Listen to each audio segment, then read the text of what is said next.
On Christmas Day, they said I was too old to join. "We don't have room this year, Grandma." So I spent it on a yacht I owned. I raised a glass of champagne, alone, but free. It was Christmas Eve, and I was 80 years old, wearing my old red sweater that had once been too large for me, but now clung to my thinner frame like it was trying to hold me together. I stood quietly near the long oak table, watching the candles flicker across the silverware. My hands were trembling slightly, not from age, but from the weight of everything I was carrying inside.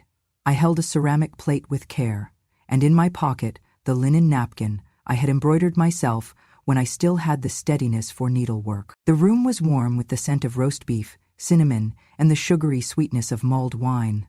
Laughter filled the air. The children ran circles around the legs of adults who barely noticed. I stood behind the last chair, not yet seated, not yet acknowledged. Then she spoke, my granddaughter-in-law, with a smile too polished to be sincere. "Oh, Grandma, this section's for adults now." She said it like a joke, but no one laughed. Jeremy did not look at me when he added, "You always nap halfway through dinner anyway." His voice was flat, like a waiter explaining that the kitchen had just closed. My knees bent slightly. I had not realized I had been holding my breath. My own daughter chimed in, setting her wine glass down. "Let's vote. Who actually wants her at the table?"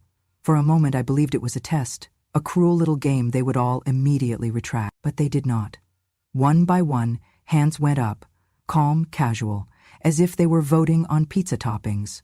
Nobody looked at me, not a single one of them, not even the children. I looked down at the plate in my hand, suddenly too heavy. My fingers brushed the edge of my napkin and I pulled it out just to hold on to something that was mine. There was the name Jeremy, Jeremy made with love that once mattered. Jeremy cleared his throat and delivered the final blow. "You're not really family anymore. Just a chapter we don't want to reread." I did not cry. Not there. I folded the napkin and slid it back into my pocket. No one noticed. They pulled the final chair out, not for me, but for the dog, who leapt up eagerly. I was left standing until someone muttered, "Just set her plate outside." And so they did. Out on the back deck, where the wind cut through the wooden slats like little knives, they set a folding chair and a paper plate, and shut the sliding door behind me. I sat. I held the plate on my lap as the cold bled through my thin sweater. From the inside, the lights glowed golden and soft. I could see their silhouettes moving, dancing almost, in the laughter. I could not hear the words, only the rhythm of them, like a song I once knew and was no longer invited to hum. The children ran past again. One of the little girls, sweet Lily, paused by the door and pressed her nose to the glass. "Why is Grandma outside?" Her mother tugged her away. "She's confused, just ignore her." The door slid shut. No one came out. I ate slowly, even though the food had cooled and congealed. The roast was dry, and the mashed potatoes were too salty, but I finished every bite, because pride does not keep you warm, but neither does hunger, and if that was to be my last family dinner, I would not leave my plate full. The stars were bright that night. I sat with my coat over my knees and watched my breath puff out in little clouds. For a moment, I thought of walking away, just slipping into the dark and never coming back. Maybe they would notice.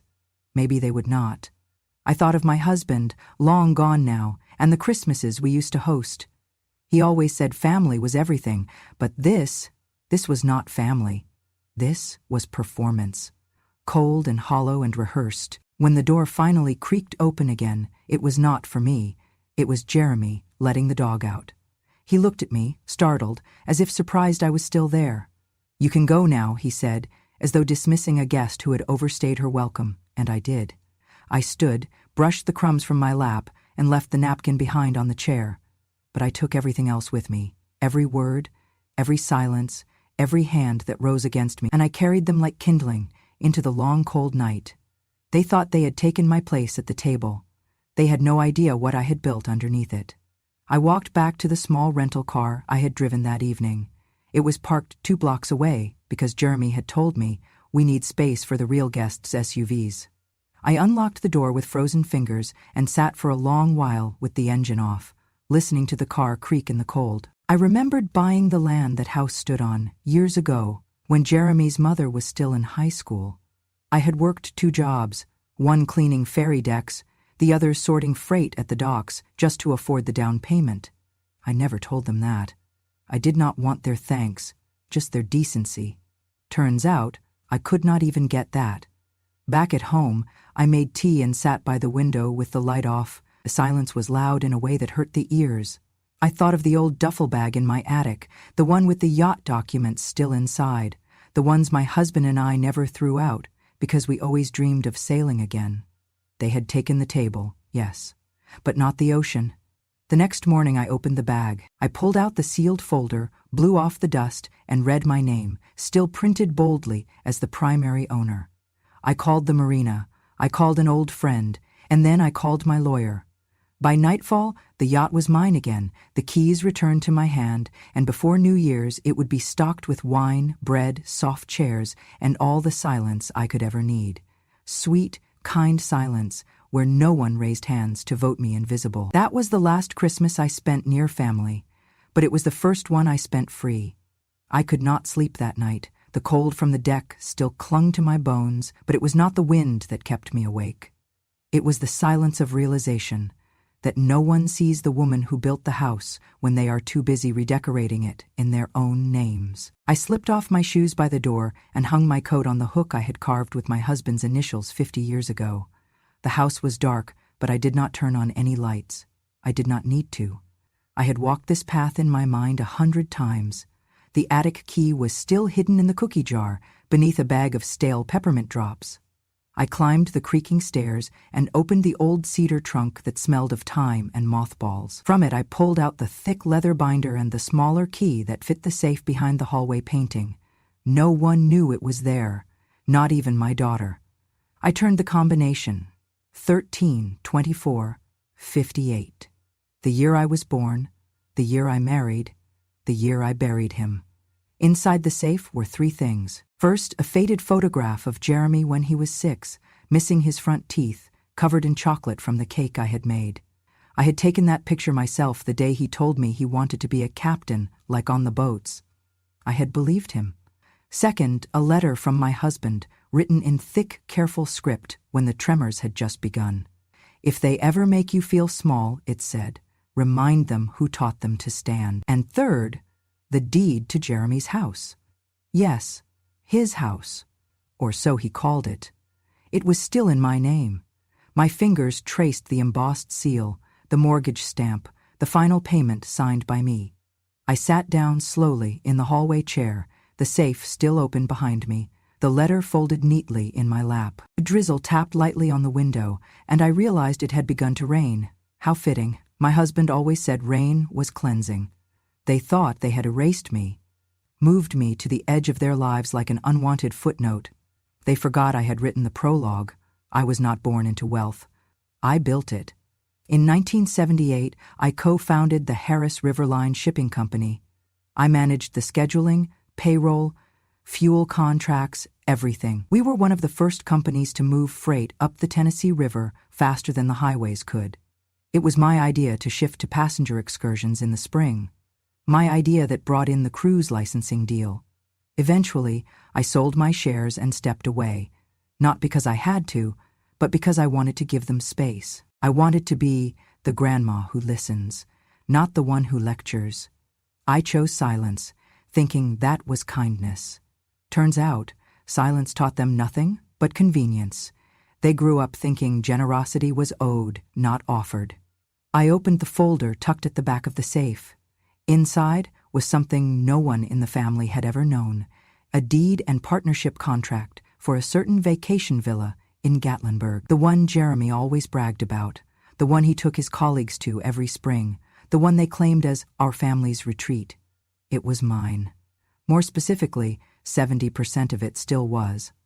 I had purchased it 15 years ago, under the family trust, to avoid inheritance tax later, but the family trust only had one living trustee, me. They used it freely, hosted parties, redecorated it in modern stone and slate, and never once asked how it came to be. I suppose it is easier to assume comfort was always yours than to consider who paid for it. I looked at the clock. 2:57 a.m. By 3 o'clock I was dialing. "Ma'am?" came the sleepy voice on the other end. "This is the middle of the night." "This is also the end of a lie," I said. "We need to move my holdings into a different structure. I want to revoke all personal access from non-stakeholders. No more silent giving." A pause. "Would you like to come in next week?" "No," I said. "I'd like to finalize the paperwork before sunrise. Fax me whatever you must. I'll sign it now."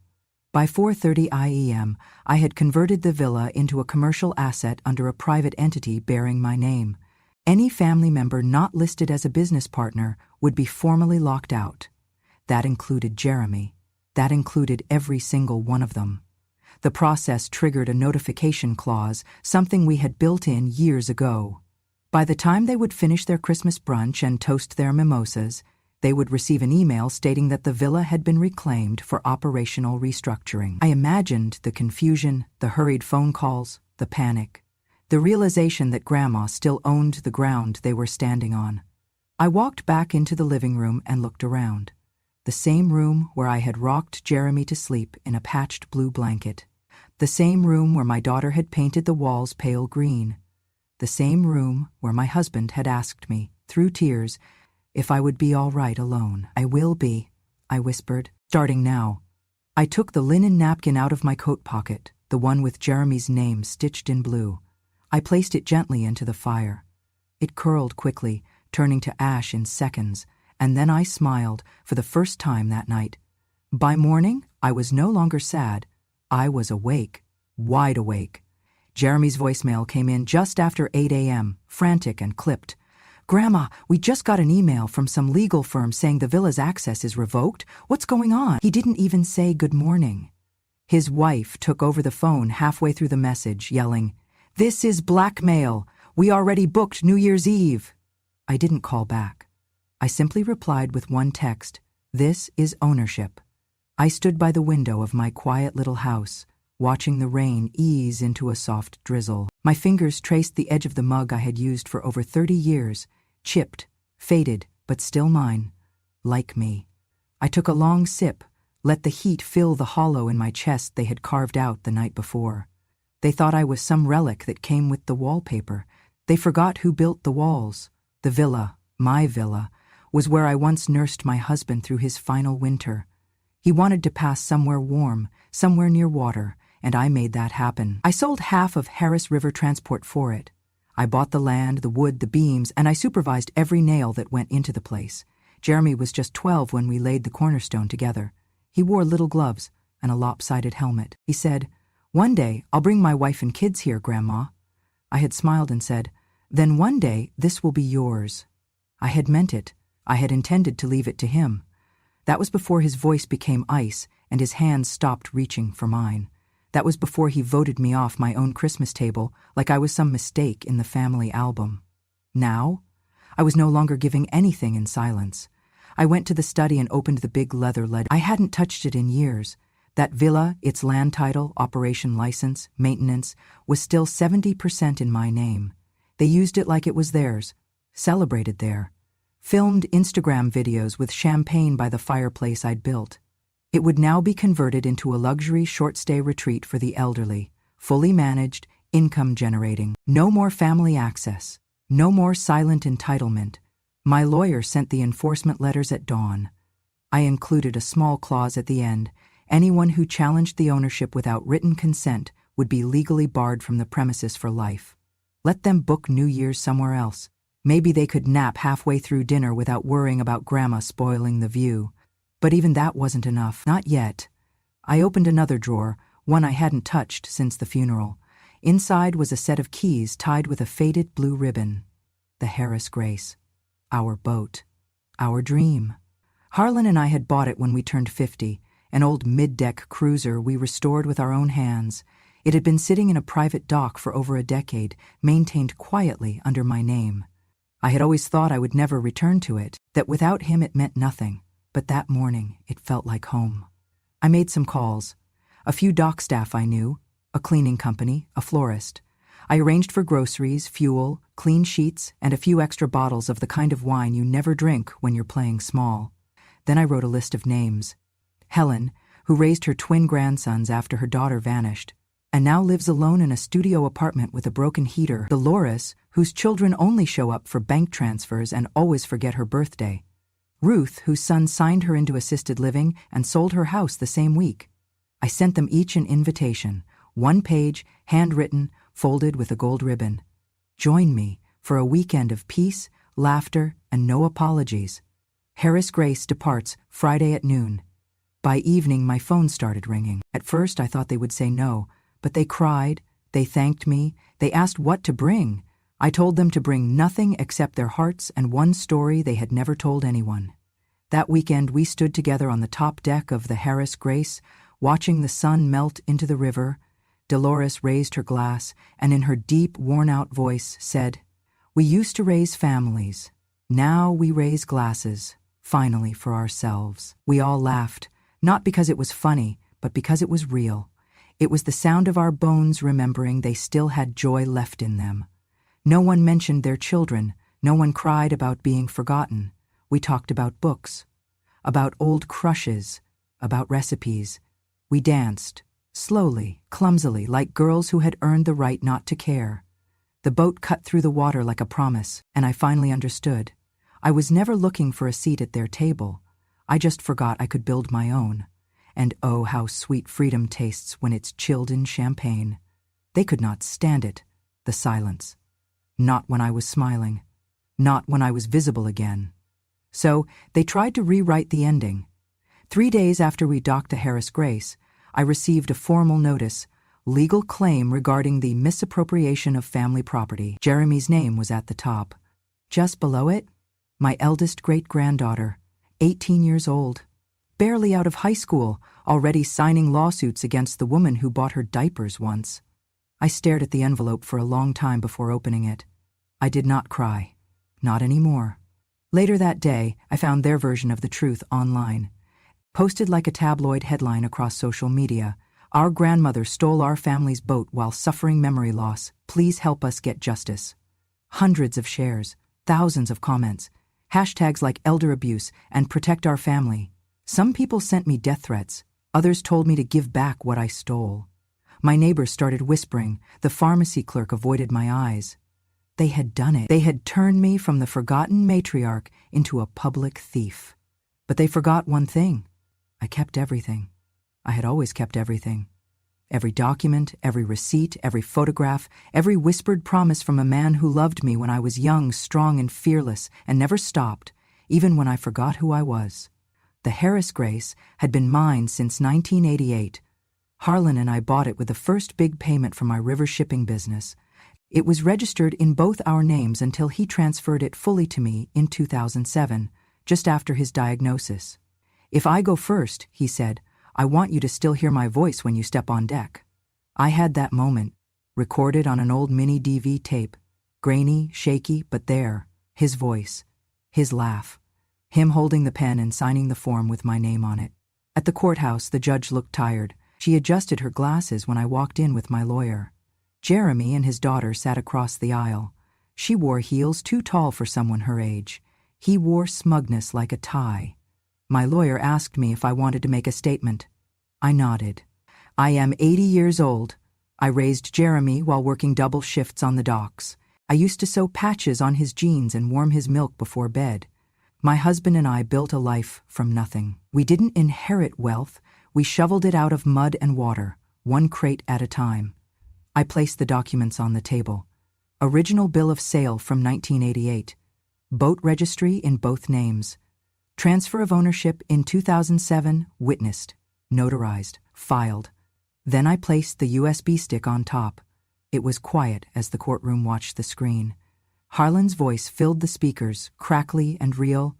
"You know this is all yours, Joe.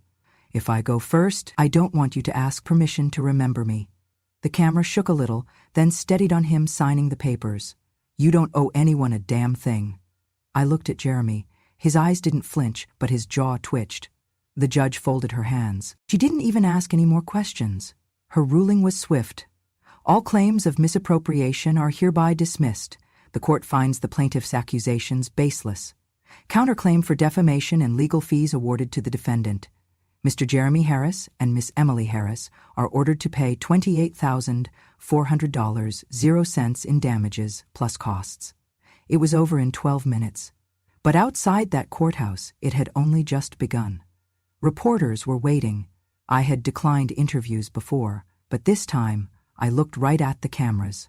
I didn't steal anything. I built it. I earned it. And I still remember how to protect it.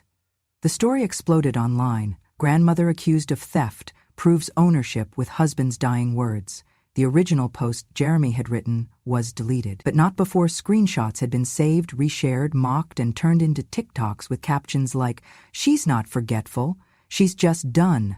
Jeremy stopped calling." So did the rest of them.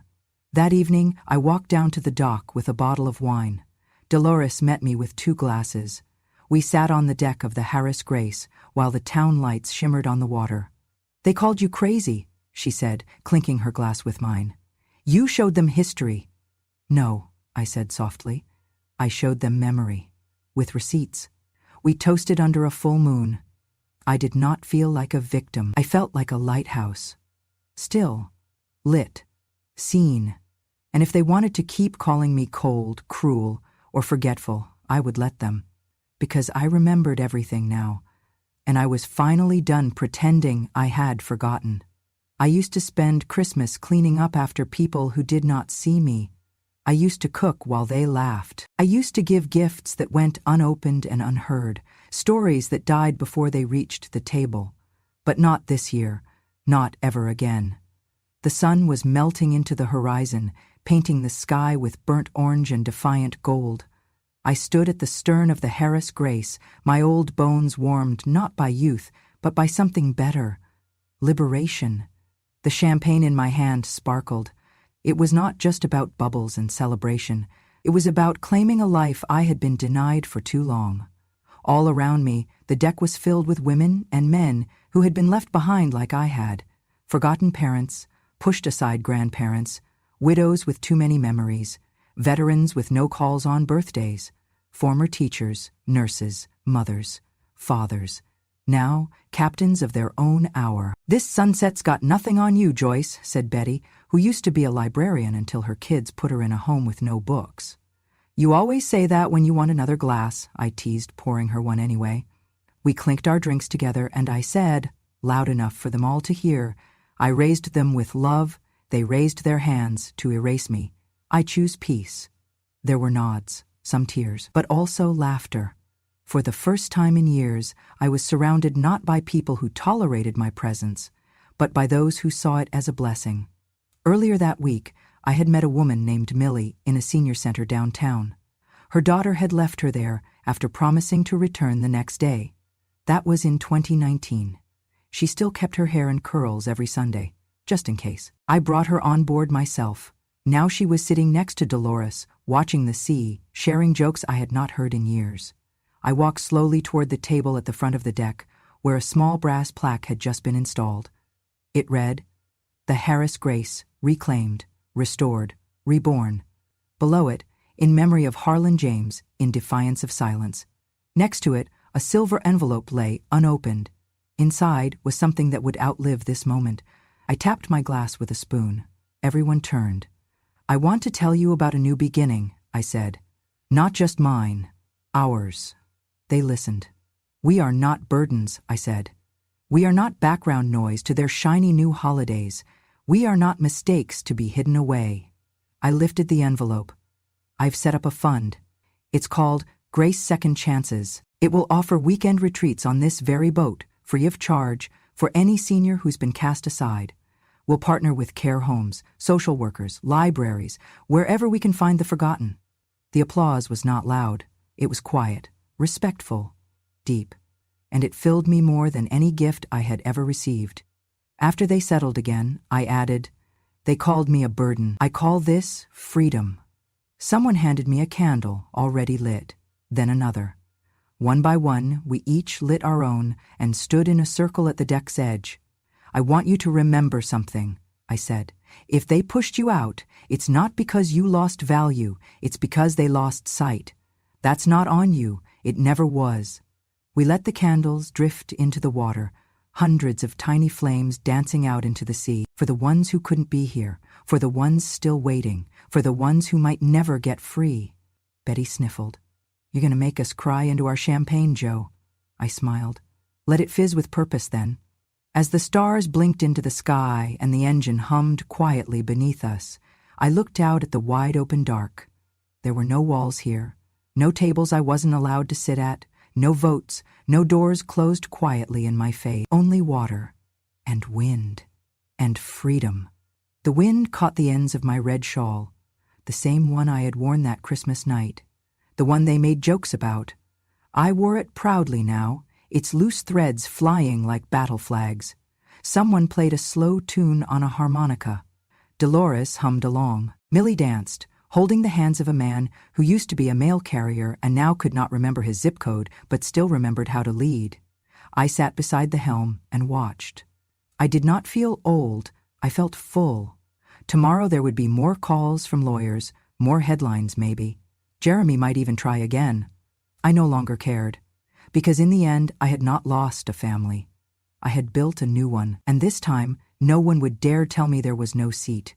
I should have known they would come in costume. Jeremy showed up first, hair neatly combed, shirt tucked in, holding a bouquet of lilies as if flowers could cover the rot in his soul. Behind him trailed Melissa, my eldest granddaughter. She had a tin of cookies in one hand and her best fake smile in the other. Grandma, Jeremy said, stepping onto the dock, we've been doing a lot of thinking. I stood near the edge of the Harris Grace, watching the gangplank lower. The breeze carried the scent of the ocean, clean and indifferent. I said nothing. He handed me the flowers. We were wrong about everything. Melissa and I want to make things right. And Melissa added, this boat, it belongs to you, obviously, but we were wondering if, maybe, you'd consider passing it down while you're still with us. She said it sweetly, soft as poisoned honey.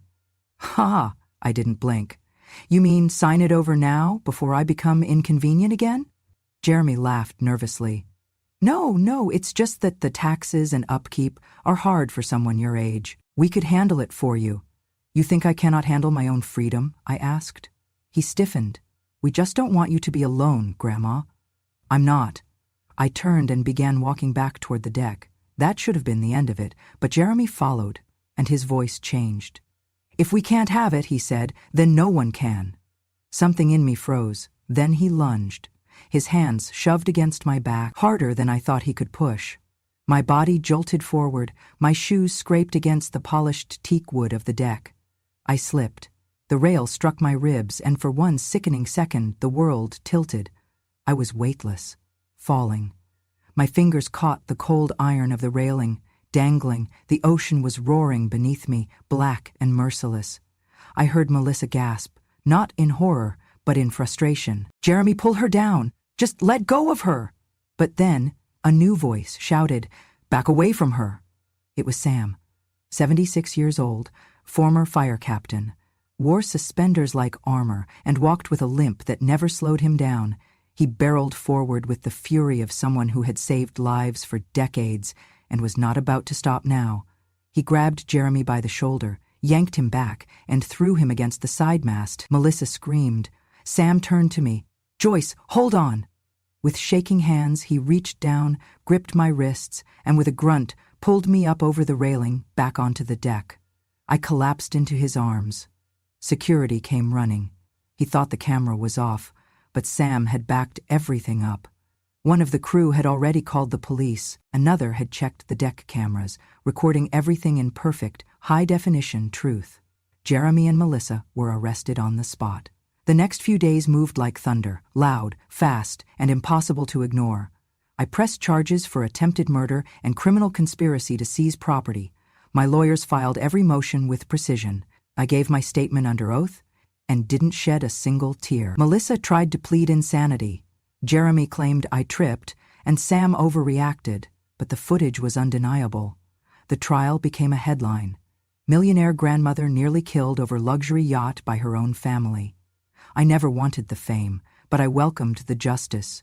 In court, the footage played, frame by frame, the shove, the sneer, my hands clawing for grip, Melissa's voice, cold and clear. Just let go of her. The jury didn't take long.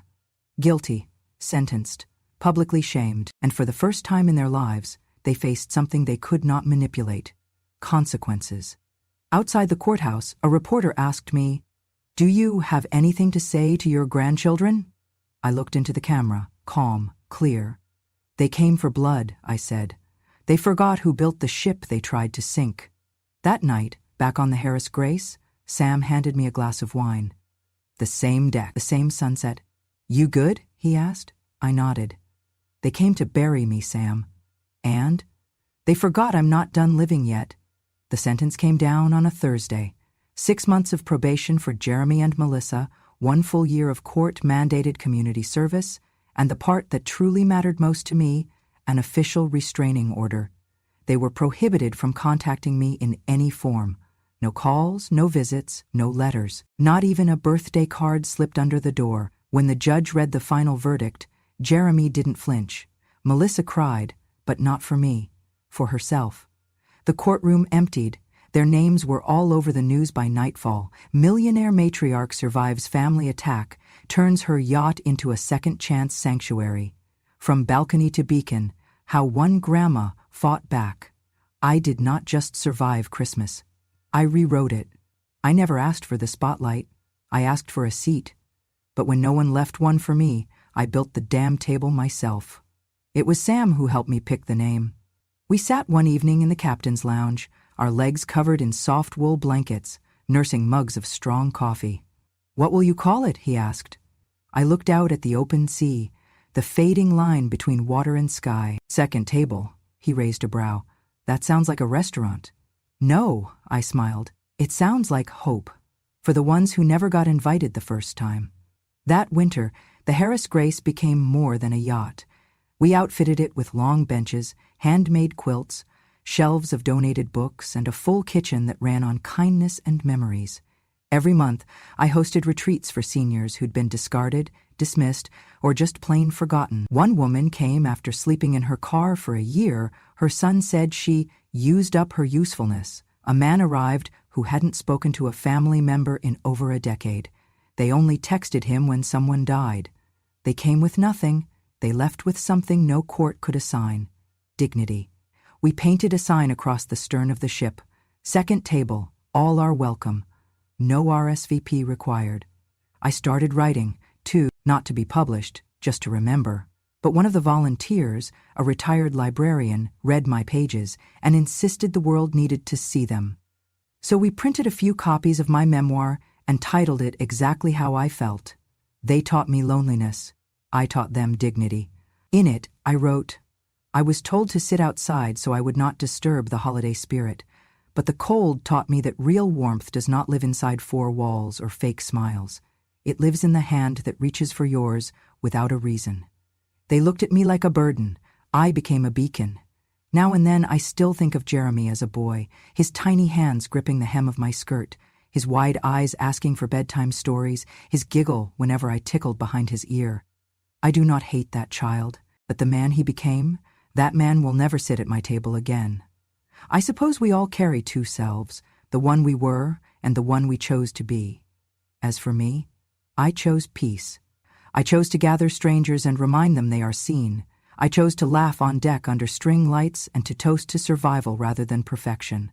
I chose to build a table so wide, so open, that no one could ever say again, "There's no room for you." And when a young girl from the community center visited second table last month with her grandmother, she asked me why I had started all of this. I knelt beside her and said simply, "Because sometimes, little one, the only way to stop being forgotten is to remember yourself first. And that is a seat worth keeping." If you've ever been made to feel like a burden, remember, you don't need their table. You can build your own and raise a glass to the peace they never gave you. Don't forget to subscribe to Grandma, true stories for more tales of strength, wisdom, and the kind of sweet revenge only experience can serve.